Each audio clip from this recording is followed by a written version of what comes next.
So hello guys. ये vlog basically है तो मेरे टफेस्ट ऑफलाइन एग्ज़ाम के बारे में ही, बट मैंने इस व्लॉग में कोशिश करी है कि मैं अपनी फीलिंग्स और एक छोटा सा ट्रिब्यूट अपने दो फेवरेट आर्टिस्ट सिद्धू मूसेवाला और केके को दे पाऊँ। मेरी रिक्वेस्ट है आप सबसे कि आप ये व्लॉग एंड तक देखें, and on that note let's start the vlog. So finally हमारा टफेस्ट पेपर हो गया तेरी मुंह तो तेरी लंबी लाइफ मांगदे हो, तेरे पीठ पीछे सिद्धू वो सुपारी देंदे ने। अगर मेरे ऑडियंस में कोई परम ज्ञानी कोई बंदा है या जितनी मेरी ऑडियंस है, मैं उनसे दो सवाल, बहुत इंपॉर्टेंट दो सवाल पूछना चाहूँगा। सबसे पहला सवाल, vlog welcome to my guys,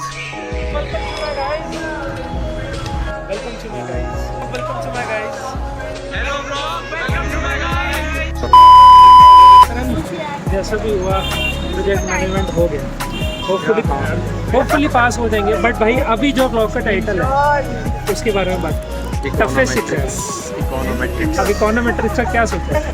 अगर आप एक बात बताओ, 2 दिन का टाइम मिला है, 2 दिन के अंदर बंदा रिवीजन ही बड़ी मुश्किल से कर सकता है जिस सब्जेक्ट की, और वही सब्जेक्ट हमें मतलब एक तरीके से शुरू से करना है। भाई वो तो बता, अभी तो कल था पेपर, वो तो हमने करवाया है। साला ये दुख का खत्म नहीं होता बे। अभी टाइम क्या हुआ है? टाइम हो गया 6:30-7 बजे। शायद व्लॉग थोड़ा लेट आएगा, बट 27 को आज 27 डेट और 28 को 7 बजे है, और कल सुबह 6 बजे फिर पेपर। काफी डिमांड के बाद हमारे साथ अब जुड़ चुके हैं हरपाल। तो हम हरपाल बात कर रहे थे यार कि अभी इकोनॉमेट्रिक्स का क्या करना है भाई? इकोनॉमेट्रिक्स की भाई 4 बार रिवीजन कर लिया है, बस अब घर जाएंगे एक बार ही 5वीं बार रिवीजन करेंगे, सर को थोड़ी सी ट्यूशन दे देंगे। थैंक यू, आपका ये उपकार जिंदगी भर याद रहेगा मुझे। सर को डाउट्स आ रहे थे वो सॉल्व ये तो अपनी बात कर रहा है आशी की। बस हमने पेपर सेट करना रह गया, वो डीओ ले गए थे पेपर अब जिस हिसाब से भाई प्रोजेक्ट मैनेजमेंट का पेपर आया, कैसा लगता है इकोट्रिक्स का पेपर कैसा आने वाला है? प्रोजेक्ट मैनेजमेंट बहुत अच्छा पेपर था भाई, इतनी सारी चॉइस आई थी, मैं कंफ्यूज हो गया। इतनी सारी चॉइस आई थी, ओह 6 में से 5 अटेंड करने थे, इतनी सारी चॉइसेस, मैं कंफ्यूज हो गया। इससे ज्यादा भाई हमारे बोर्ड की इंटरनल चॉइसेस और भाई इतनी कैलकुलेटिव पेपर था भाई, इतने सारे न्यूमेरिकल पूरे पेपर में भाई साहब इतने ज्यादा न्यूमेरिकल्स थे कि फॉर्मूला ही नहीं लिखा, बट हमने फॉर्मूला। चले एक काम कर, 200 रुपए दे और 50 रुपए काट ओवर एक्टिंग के वजह। हम टेबल ले गए थे, हमने सब जहाज बना दिया था। लास्ट में हमने टेबल भी लिया था जो हमें नहीं प्रोवाइड होना था, वो आज हमें पता चला क्यों नहीं प्रोवाइड होना था। हमने उसका जहाज बना के उड़ा दिया था इसीलिए। और मैम कह रही थी कि you can bring your own copy. थोड़ा सा मूड रिफ्रेश करने के लिए हम आए थे मदर डेयरी दूध पीने। अब हरपाल क्या प्लान है फिर इकोट्रिक्स के लिए? तैयारी शुरू करनी है कि नहीं? आज से तैयारी शुरू करनी है, सर को डाउट आ रहे थे, सर के डाउट ले लेंगे बस। और उसके बाद एक दिन थोड़ा सो लेंगे, एक दिन थोड़ा सो जाएंगे, एक दिन तो तैयारी कर लेंगे थोड़ी सी ऐसी यार। उसमें भी अपने टेबल खुद ही लेके जाने आते हैं, मिल जाते हैं। तैयारी कर लिया, लेफ्ट में मेरे बैठ रहा है उसमें। ओह अच्छा, ये पता चल गया सीटिंग प्लान में? नहीं ऐसी होने वाला ऑलमोस्ट। बड़ा हरामी हो बेटा।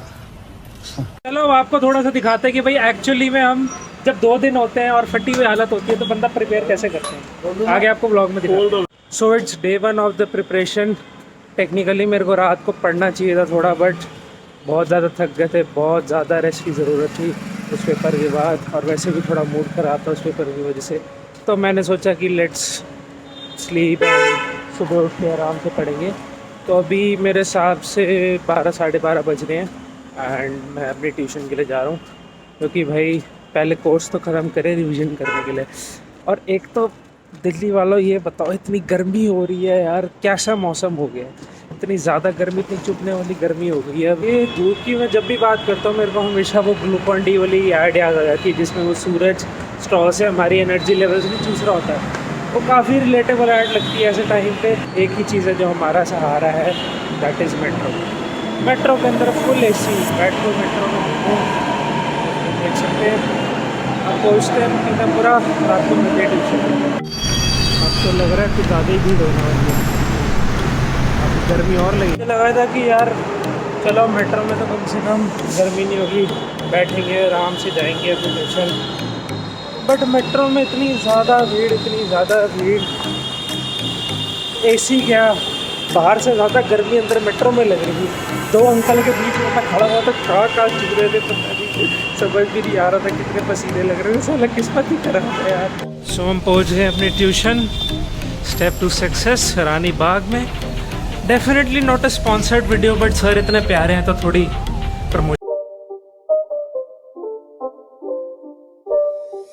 It's not a game, it's a rich thing.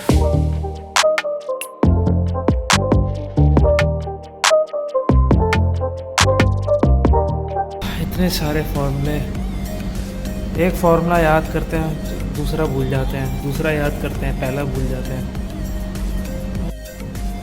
Pranay भाई क्या हालत हो रही है तेरी इकोनॉमेट्रिक्स में? क्या लगता है पास हो जाएगा?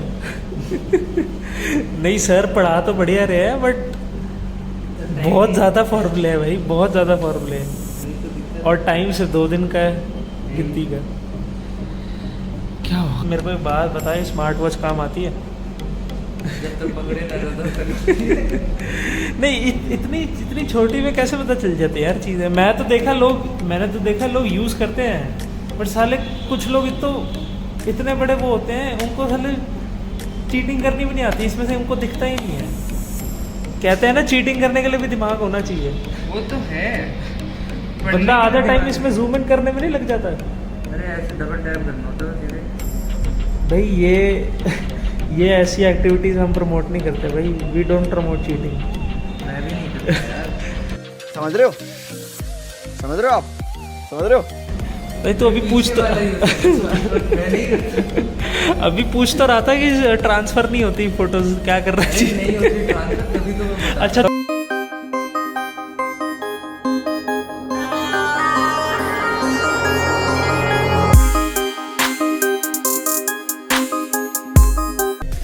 ये कौन सी अवस्था में घूम रहे हैं भाई साहब? ये क्या है? प्रणय भाई ये कैसी अवस्था में घूम रहे थे भाई? ये कौन सा पब्लिसिटी स्टंट हो रहा था? सो ऑलमोस्ट 4 से 5 घंटे बाद और बहुत ही सारे कॉन्सेप्ट्स और फॉर्मूलेज अपने दिमाग में डालने के बाद हम ट्यूशन से तो फ्री हो गए हैं। अब घर जाते हैं, रेस्ट करने का टाइम है भाई। बहुत थक गए हैं, बहुत सारे फॉर्मूले यार। ये अगर किसी ने भी इकोनॉमेट्रिक्स की कभी तैयारी करी है, वो डेफिनेटली मेरे साथ रिलेट कर सकता है कि भाई बहुत तकलीफ़ होती है, पूरी ऐसे साइंस स्टूडेंट वाली फील आ रही है। मैं अगर मेरे ऑडियंस में कोई परम ज्ञानी कोई बंदा है या जितनी मेरी ऑडियंस है, मैं उनसे एक 2 सवाल, बहुत इंपॉर्टेंट 2 सवाल पूछना चाहूँगा। सबसे पहला सवाल, एक तो साला प्रैक्टिकल सब्जेक्ट है इकोनॉमेट्रिक्स, उसमें आधी ज़्यादा थ्योरी याद करो। अरे क्यों भाई, न्यूमेरिकल्स कम है, फॉर्मूले कम है, जो तुम थ्योरी भी ऐड कर रहे हो। और दूसरी बात, t की value β2 cap minus β2 upon standard error of β2 cap, उससे मेरे को क्या फ़ायदा, उससे मेरा क्या? तो उससे मेरा क्या फायदा? मुझे क्या मिल रहा है, मुझे क्या दे रहा है, उससे मुझे क्या फायदा हो रहा है? मुझे ये समझ नहीं आ रही, मुझे कोई कमेंट तो करके बताओ। So it's currently day 2। मैं पढ़ ही रहा था और काफ़ी थक गया था, तो मैंने सोचा छत पे आ जाओ। और हमें काफ़ी बुरी खबर सुनने को मिली है कि the legend Punjabi singer Sidhu Moosewala वो शॉट डेड। मतलब मैं ये कहना चाहूँगा कि यार वैसे भी पढ़ा जा नहीं रहा था और ये सुन के तब और नहीं पढ़ा जा रहा। मतलब इतना सडन और इतना अनएक्सपेक्टेड चीज़ थी कि मतलब अभी 1 दिन पहले उसकी सिक्योरिटी इन्होंने विड्रॉ करी and the next day he shot dead.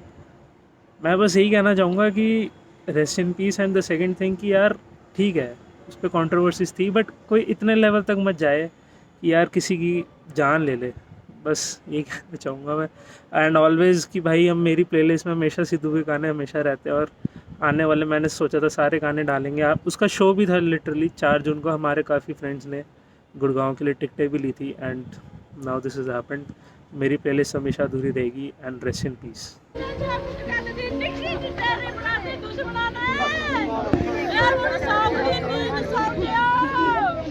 After that cremation, the singer's father, Balkaur Singh, removed his turban and held it out in his hands, gesturing towards the sea of people that had come in what many believed was a gesture to show that he had lost everything. ਆਪਾਂ ਸ਼ਬਦਾਂ ਦੇ ਨਾਲ, ਤਸਵੀਰਾਂ ਦੇ ਜ਼ਰੀਏ ਉਹਨਾਂ ਦੀਆਂ feelings ਨੂੰ, ਜਾਂ ਇਸ ਸਮੇਂ ਉਹ ਕਿਸ ਮਾਹੌਲ ਦੇ ਵਿੱਚ ਜਾਂ ਕਿਸ ਗਮ ਦੇ ਵਿੱਚ ਡੁੱਬੇ ਹੋਣਗੇ, ਉਹ ਅੰਦਾਜ਼ਾ ਹੀ ਲਗਾ ਸਕਦੇ ਹਾਂ। ਪਰ सो फाइनली हमारा टफेस्ट पेपर हो गया है खत्म। खुदा की रहमत से बहुत आसान। हाँ मतलब सही था पेपर, मतलब आसान भी नहीं कह सकते, बढ़िया था पेपर। और साले अब तो सारे थ्योरेटिकल पेपर आ गए, अब क्या चाहिए? नहीं, जितना हमने मुश्किल एक्सपेक्ट करा था उतना मुश्किल आया नहीं। It was good, it was nice. बात ये है बढ़िया नंबरों से हो जाएंगे। बस देखो कॉलेज में पास ही होना। तेरी मुंह तो तेरी लंबी लाइफ मंगदे हो, तेरे पिठ पिछे सिद्धू वो सुपारी देंदे ने, तेरे मत्थे लेके खोड़ा चाਹੁंदे ने, तेरे वांगू दुनिया तू खोड़ा चाਹੁंदे ने। नहीं जो ना जागदा ना होवे कंपीट जिना तो तेनू फ्रस्ट्रेट होके मर होना चाਹੁंदे ने। फ्रस्ट्रेट तो हम हो रहे हैं, बट चलो यार मेरे को लग रहा था कि मेरे को टफेस्ट पेपर वाला टाइटल डालना चाहिए था, बट वो तो मेरे को प्रोजेक्ट मैनेजमेंट के लिए डालना चाहिए था इस पेपर को देखकर। ई बतता मर्दाते पहनदी रहंदी है। यार अब देख मैंने इस बार मैंने बेइज्जती नहीं करी। कैमरा बहुत बेइज्जती हुई इसकी, मतलब जैसे ही कैमरा ऑन हुआ एक चल पंचक यार वो आ जाता है यार, उसमें एक कॉन्फिडेंस बार आ इसका जाता है। एक कुर्ता देख लो, कुर्ता कम शर्ट। तो अगर आपको ब्लॉग पसंद आया हो तो इसे भाई गुरशी बता के करना है भाई, दबा दो बेल आइकन,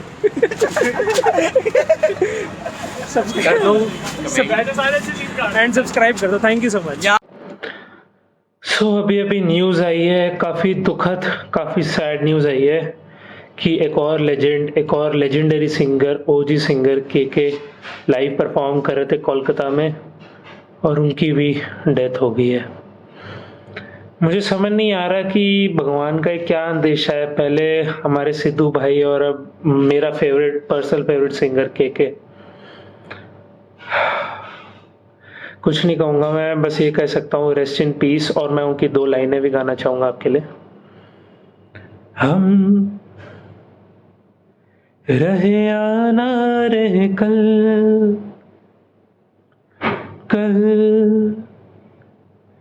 याद आएंगे पल। Sir you will always be remembered and आप हमेशा मेरे दिल में रहोगे, सबके दिलों में रहोगे। आप सारे फैंस पे राज करते हो। Rest in peace sir.